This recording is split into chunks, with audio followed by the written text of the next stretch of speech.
नमस्कार, अंकिताज रेसिपी मराठी या चॅनलवरती आपले अगदी मनापासून स्वागत आहे। तर मंडळी, आज इथे आपण बनवणार आहोत झणझणीत गावरान, अस्सल गावरान आंबाडीची चटणी। पावसाळ्यात स्पेशल आंबाडीची चटणी कसा बनवायचा ते पाहणार आहोत।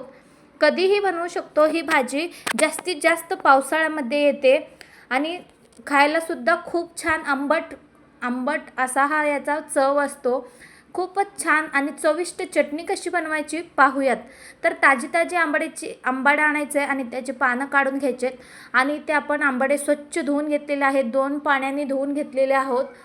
तर इथे त्यानंतर आपण एक तवा ठेवून घेतलेला आहे। तव्यावर आपण शेंगदाणे भाजून घ्यायचे। शेंगदाणे भाजून झालं की त्यामध्ये आपण आंबाडीची भाजी आपण यामध्ये भाजून घेणार आहोत। आंबाड्याची भाजी यामध्ये आपण भाजून घेणार आहोत। तुम्ही ते पाहू शकता व्हिडिओमध्ये। आपण आता शेंगदाणे व्यवस्थित भाजून घ्यायचं। शेंगदाणे जर तुम्ही स्लो फ्लेमवर ठेवून व्यवस्थित भाजून घेतला तर शेंगदाण्याची जी चटणी म्हणा किंवा शेंगदाण्याची जी ही भाजी करू आपण एकदम चविष्ट होतो। अगदी स्लो फ्लेमवर आतूनही भाजला गेला पाहिजे त्या पद्धतीने शेंगदाणे भाजून घ्यायचे। फक्त बाहेरून भाजले आणि पटकन फास्ट ठेवून शेंगदाणे जळवले तर त्याची चव अजिबात येणार नाही कोणत्याही भाजीमध्ये। तर अगदी स्लो फ्लेमवर आपण याला भाजून घ्यायचं आहे। तुम्ही ते पाहू शकता अगदी 2-3 मिनिटासाठी मी इथे भाजून घेतलेलं आहे। तर पाहू शकता यानंतर असे भाजलेले आहेत। त्याच तव्यामध्ये ठेवून घेतलेला आहे मी। त्यानंतर इथे काढून घेतलेला आहे। आता आपण त्याची साल देखील काढून घेणार आहोत। तर इथे आपण पुन्हा गॅसमधून शेंगदाणे काढून पुन्हा आपण गॅस चालू करून घ्यायचं आहे आणि यामध्ये आंबाडीची भाजी यामध्ये घालून घ्यायचं आहे। मस्त आपण भाजीला भाजून घ्यायचं आहे।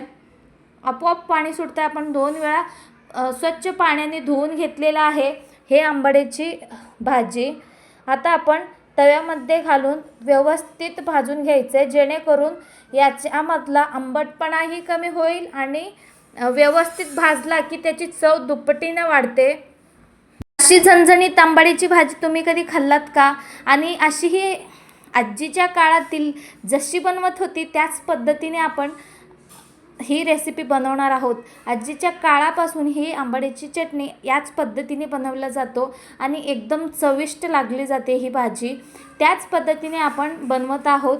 फक्त पारंपरिक खलबत्ता वगैरे आजकाल कुठे अवेलेबल नाही, त्यामुळे आपण हे मिक्सरमध्ये करणार आहोत। जर ह्याआधी मी व्हिडिओ केला होता ते म्हणजे अस्सल पारंपरिक माझ्या आजीनं केलेलं होतं, ते आहे आपल्या चॅनलवर, ते तुम्ही पाहू शकता। त्यामधलं आंबाडीची चटणी आहे ते तुम्ही सर्च करून पाहू शकता किंवा आपल्या चॅनलवर अवेलेबल आहे तिथे तुम्ही पाहू शकता। तर इथे पहा, आता आज आपण आधुनिक पद्धतीने बनवत आहोत।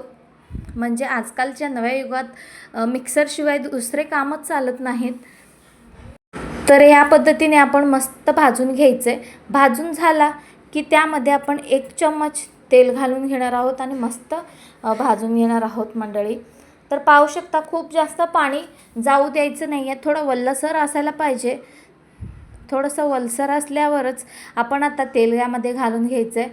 1 चम्मच तेल घालून मस्त याला पुन्हा भाजून घ्यायचं आहे।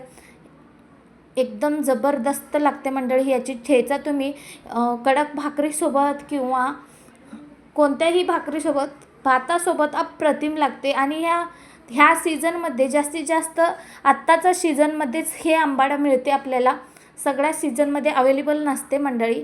तर हा स्पेशल रेसिपी या सीझनमध्ये नक्की ट्राय करा, तुम्हालाही आवडेल अशी ही चटणी। अगदी झटपट बनली जाते, अगदी 5 ते 10 मिनिटात आपण ही सहज बनवू शकतो।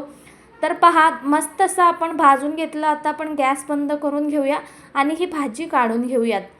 अगदी मस्त असं भाजलेलं आहे, मऊ होईपर्यंत भाजून घेतलात तर आपली ही ठेचा चटणी अप्रतिम होते।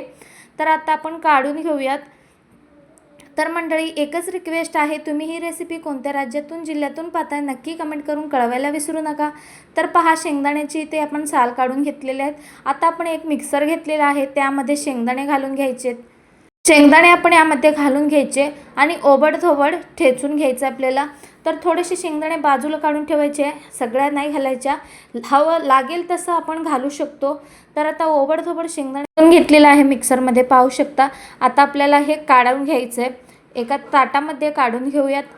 आणि पुन्हा त्याच मिक्सरच्या झारमध्ये आपण आता जी आंबाड्याची चटणी आपण करून आंबाड्याची जी भाजून घेतलेली आहे ते आपण यामध्ये घालून घ्यायचं आहे, मिक्सरमध्ये घालून घ्यायचं आहे. अगदी झटपट आणि एकदम चविष्ट, आजीच्या काळातील जसं बनवत होते त्याच पद्धतीने आपण बनवलेलं आहे. फक्त मिक्सरमध्ये बनवत आहोत आणि त्यावेळेस खलबत्त्यामध्ये बनवत होते. तर आता आपण यामध्ये मीठ घालून घ्यायचं आहे, मीठ आणि हिरवी मिरचीचा ठेचा यामध्ये घालून घेते, 1 ते 1.5 चमच. मीठ 1 चमच घालून घेतलेला आहे. 7-8 पाकळ्या किंवा 7-8पेक्षा जास्त घातलात तरीही आंबाड्याची चटणी एकदम भन्नाट लागते. त्यामुळे थोडं मिरचीच्या पाकळ्या 10-12 पाकळ्या आपण इथे घालून घ्यायचं आहे.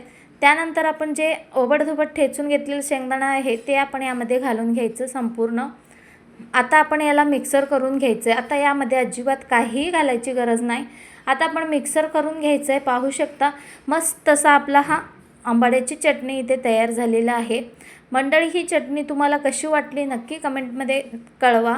आणि अशाच नवनवीन रेसिपीसाठी लाईक, शेअर, सबस्क्राईब करायला विसरू नका.